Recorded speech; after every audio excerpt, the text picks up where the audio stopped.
ஆண்டவராகிய இயேசு கிறிஸ்துவின் நாமத்தினாலே திருச்சபை மக்கள் ஒவ்வொருவரையும் வாழ்த்தி வரவேற்பதில் மிகவும் மகிழ்ச்சி அடைகிறேன்.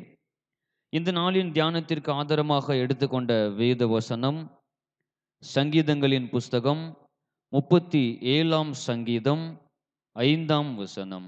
உன் வழியை கர்த்தருக்கு ஒப்புவித்து அவர் மேல் நம்பிக்கையாயிரு, அவரே காரியத்தை வாய்க்க பண்ணுவார். திருவிவிலியத்தில் இந்த மாதிரி நம்ம வாசிக்கிறோம்.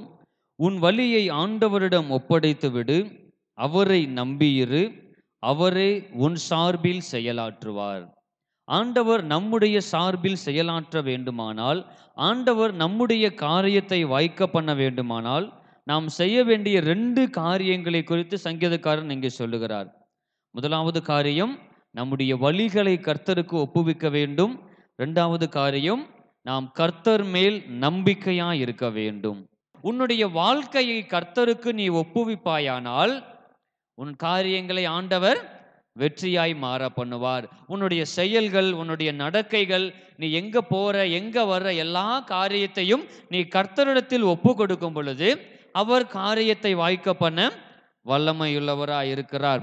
2 நாளாகமம் 1ஆம் அதிகாரம் 10ஆம் வசனத்துல ஒரு நபர் இப்படியாக சொல்லுகிறார், ஆண்டவரே, நான் சிறுவனாய் இருக்கிறேன், இந்த தேசத்தை ஆட்சி செய்வதற்கான ஞானம் என்னிடத்திலே இல்லை, நான் என்னை உம்முடைய கரங்களில் ஒப்பு கொடுக்கிறேன், இந்த தேசத்தை ஆட்சி செய்யும்படியான ஞானத்தையும் அறிவையும் எனக்கு தாரும் என்று கேட்கிறான். 2 நாளாகமம் 1ஆம் அதிகாரம் 10ஆம் வசனம். இப்பொழுதும் நான் இந்த ஜனத்திற்கு முன்பாக போக்கும் வரத்துமாய் இருக்கத்தக்க ஞானத்தையும் அறிவையும் எனக்கு தந்தருளும்.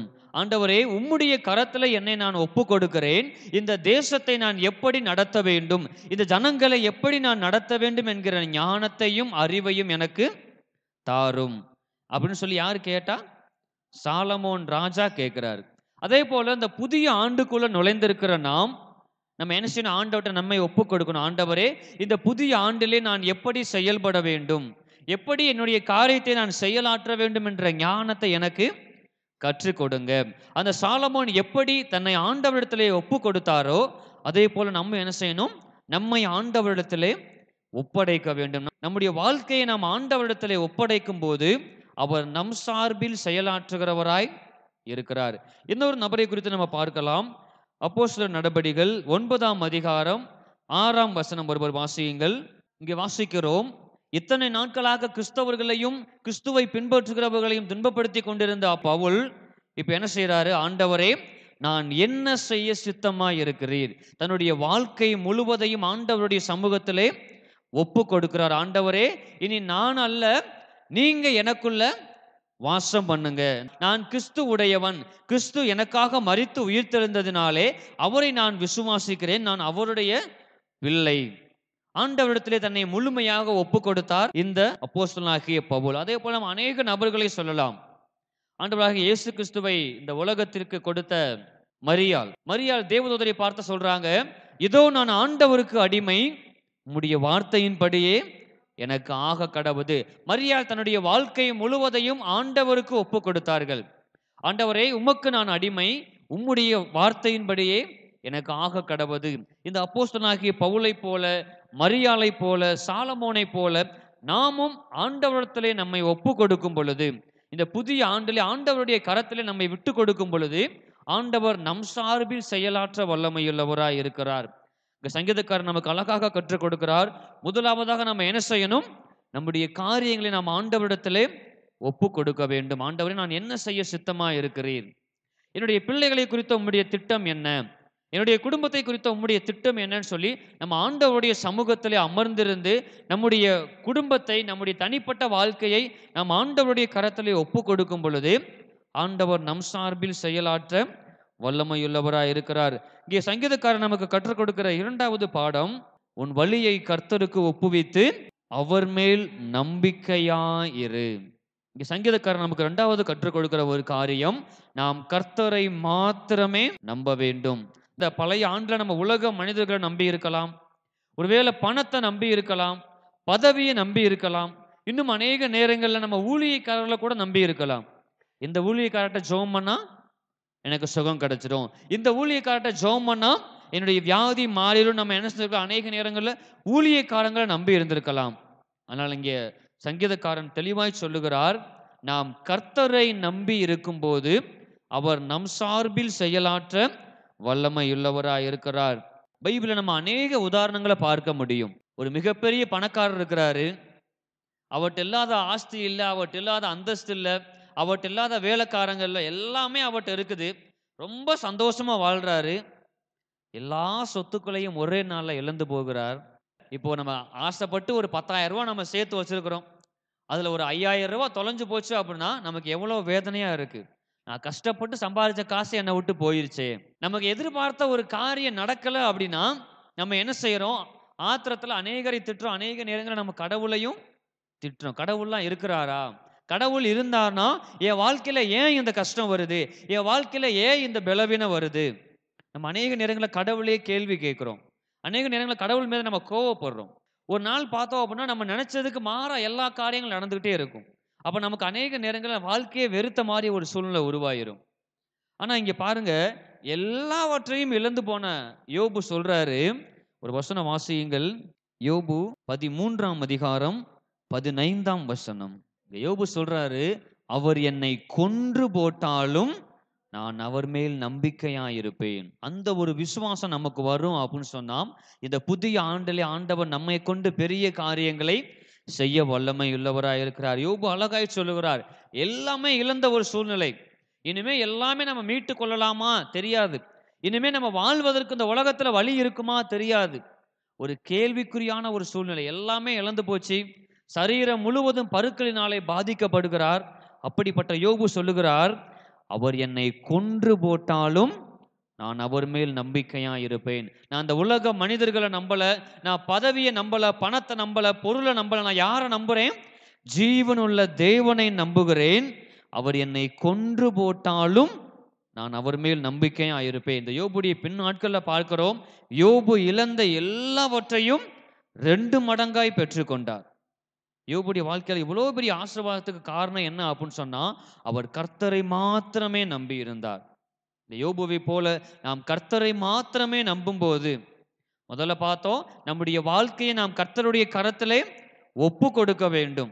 நம்முடைய வாழ்க்கையில் எவ்வளோ கஷ்டம் இருந்தாலும், எவ்வளோ பாடுகள் இருந்தாலும், ஆண்டவரே என்னுடைய வாழ்க்கையை நான் உம்முடைய கரத்திலே ஒப்பு கொடுக்கிறேன். ஒப்பு கொடுத்தது மாத்திரம் இல்லாம, அவர் என்னுடைய வாழ்க்கையிலே கிரியையை நடப்பிக்கும் வரை நான் அவரை உண்மையாய் நம்ப வேண்டும். உன் வழியை கர்த்தருக்கு ஒப்புவித்து அவர் மேல் நம்பிக்கையாயிரு, அவர் காரியத்தை வாய்க்க பண்ண வல்லமையுள்ளவராய் இருக்கிறார். ஒரு மிகப்பெரிய அருவி இருந்துச்சாம். அருவியோட இக்கரைக்கும் அக்கறைக்கும் மிகப்பெரிய தூரமா. அதாவது இப்ப அருவி இப்படி உழுகுது அப்படின்னா இந்த பக்கம் இருக்கவங்களால இந்த பக்கம் இருக்கவங்கள பார்க்க முடியாது. அந்த அளவுக்கு மிகப்பெரிய அருவி. அப்போ ஒரு சர்க்கஸ் மேன் என்ன பண்ணாராம், நான் எல்லாருக்கும் வித்தைகள் காட்டணும் அப்படின்றதுக்காக அந்த அருவியோட இந்த முனையிலிருந்து அந்த முனைக்கு ஒரு கயிறு கட்டினாராம். அந்த கயிறு கட்டிட்டு அந்த கயிறுல என்ன செய்றாரு, இவர் நடந்து போறாரு. அதை பார்க்கிற எல்லாருக்கும் ரொம்ப ஆச்சரியம். பரவாயில்ல, இவ்வளோ தைரியமா நடந்து போறாரே, கீழே விழுந்தா மரணம். ஏன்னா அருவி விழுந்து பெருக்கெடுத்து ஓடிக்கிட்டு இருக்கு. இந்த கடைசியில ஒரு கயிறு முனை இருக்கு, இந்த கடைசியில ஒரு முனை இருக்கு. அவர் கொஞ்சம் கொஞ்சமா நடந்து போறாரு. கொஞ்ச தூரம் தள்ளி போனோடனே அப்படியே மறைஞ்சு போயிடுறாரு. அந்த கடைசிக்கு போயிட்டு திரும்ப என்ன செய்யறாரு, அங்க இருந்து இங்க வரைக்கும் வர்றாரு. வர்றதை பார்த்தோன்னு எல்லாரும் சந்தோஷமா என்ன செய்யறாங்க, கை தட்டுறாங்க. அநேக பொற்க ஆசைகள், அநேக வெகுமதிகளை அவருக்கு கொடுக்குறாங்க. எல்லாமே கொடுத்ததுக்கு அப்புறம் அவர் சொன்னாராம், நீங்க இப்ப எல்லாரும் என்ன பார்த்தீங்க, நான் என்ன செஞ்சேன், இங்க இருந்து இந்த கயிறுல நடந்து அந்த கடைசிக்கு போயிட்டு நான் பத்திரமா திரும்பி வந்துட்டேன். இப்ப நான் உங்ககிட்ட ஒரு கேள்வி கேட்கிறேன், என் கூட யாரு என் மேல ஏறி உட்காந்து வர முடியும்? என் மேல நம்பிக்கை இருந்துச்சு அப்படின்னா என்ன செய்யுங்க, நீங்க வாங்க, நான் என்ன செய்யறேன், உங்களை என் மேல ஏத்திக்கிட்டு நான் திரும்ப அந்த கயிறு மேல நடந்து போறேன். திரும்ப நம்ம என்ன செய்வோம், சேர்ந்து வருவோம் அப்படின்னாங்களாம். அங்க இருந்து யாருமே வர்றதுக்கு முன் வரலையாம். அப்போ ஒரே ஒரு சின்ன பையன் என்ன பண்ணானா, நான் வர்றேன் அப்படின்னு சொன்னானா. எல்லாருக்கும் ரொம்ப ஆச்சரியம். என்னடா அது, நம்மளாம் அப்படி பயந்துட்டு இருக்கிறோம், ஒரே ஒரு சின்ன பையன் தைரியமா போறேன்னு சொல்றானே அப்படின்னு சொல்லி ரொம்ப ஆச்சரியப்படுறாங்க. உடனே அந்த சின்ன பையனை கூப்பிடுறாங்க, ஒரு தோல்ல ஏத்தி உட்கார வைக்கிறாரு. இப்ப 2 பேர் என்ன செய்யறாங்க, அந்த கயிறுல நடந்து போறாங்க. ரொம்ப தைரியமா நடந்து போறாரு. அந்த சின்ன பையனுக்கு கொஞ்சம் கூட பயமே இல்ல. நம்ம கீழ விழுந்துருவோம் அப்புட்ன்ற பயமே இல்ல. 2 பேர் நடந்து போறாங்க. எல்லாரும் சந்தோஷமா கை தட்டுறாங்க. கொஞ்ச நேரம் கழிச்சு 2 பேரும் திரும்பி வந்துடுறாங்க. சின்ன பையன கூப்பிட்டு எல்லாரும் கேட்குறாங்க, "நாங்க எல்லாருமே பயந்து போய் இருக்கிறோம். உன்னால எப்படி இவ்வளோ தைரியமா அந்த நபர் கூட போக முடிந்தது?" அப்படின்னு கேட்டாங்களாம். அப்ப அவன் சொன்னானா, "அந்த கயிறு மேல நிக்கிறது எங்க அப்பா" அப்படின்னு சொன்னானாம். அப்ப அவனுக்கு தெரியுது, எங்க அப்பா என்ன செய்ய மாட்டாரு? என்ன கீழ விடமாட்டாரு. அதேபோல நம்முடைய நம்பிக்கை எப்படி இருக்கணும்? ஆண்டவர் மேல இருக்கணும். ஆண்டவர் என்ன செய்ய மாட்டாரு? என்னை எப்பவும் கைவிட மாட்டாரு. அவர் என் கூட இருக்கிறாரு. அப்படின்னு நம்ம விசுவாசிக்கும்போது, நம்பும்போது, நம்முடைய வாழ்க்கையில பெரிய காரியங்களை அவர் செய்வதற்கு வல்லமை உள்ளவராய் இருக்கிறார். ஆபிரகாமுடைய வாழ்க்கையில பார்க்கிறோம். ஆபிரகாமுடைய 75 வயதில அவருக்கு வாக்குத்தத்தம் கொடுக்கப்பட்டது. ஆனால் 25 ஆண்டுகளுக்கு அப்புறம் தான் ஆண்டவர் அந்த வாக்குத்தத்தத்தை நிறைவேற்றுகிறார். அத்தனை ஆண்டுகளாக பொறுமையோடு கூட ஆபிரகாம் என்ன செஞ்சார்? ஆண்டவரை நம்பினார். ஆண்டவர் எனக்கு கிரியை செய்வார். ஆண்டவர் எனக்கு சொன்ன காரியத்தை நிறைவேற்றுவார்னு சொல்லி ஆபிரகாம் நம்பினார். நம்முடைய வாழ்க்கையிலையும் கூட இந்த யோபுவை போல, ஆபிரகாமை போல நம்ம ஆண்டவரை உண்மையாய் நம்பும் பொழுது, ஆண்டவர் என்னுடைய வாழ்க்கையில பெரிய காரியங்களை செய்வார். ஆண்டவர் என்னுடைய வாழ்க்கையில மிகப்பெரிய அதிசயத்தை செய்வார். நம்ம நம்பும்போது இந்த புதிய ஆண்டுல ஆண்டவர் நம் சார்பில் செயலாற்ற வல்லமையுள்ளவராய் இருக்கிறார். புதிய காரியங்களை நமக்கு செய்ய வல்லமையுள்ளவராய் இருக்கிறார். முதல்ல பார்த்தோம், நம்முடைய வழிகளை, நம்முடைய நடக்கைகளை, நம்முடைய வாழ்க்கையை நாம் கர்த்தரிடத்தில் ஒப்பு கொடுக்க வேண்டும். 2வது காரியம், நாம் அவரையே நம்பி இருக்க வேண்டும். 2 காரியத்துல நம்ம சரியா இருக்கும்போது, ஆண்டவர் நம்முடைய காரியங்களை ஜெயமாய் மாற்ற வல்லமையுள்ளவராய் இருக்கிறார். ஆண்டவர் நம் சார்பில் செயலாற்ற வல்லமையுள்ளவராய் இருக்கிறார். தேவன் தாமே திருவசனங்களை ஆசீர்வதிப்பாராக. ஆமென்.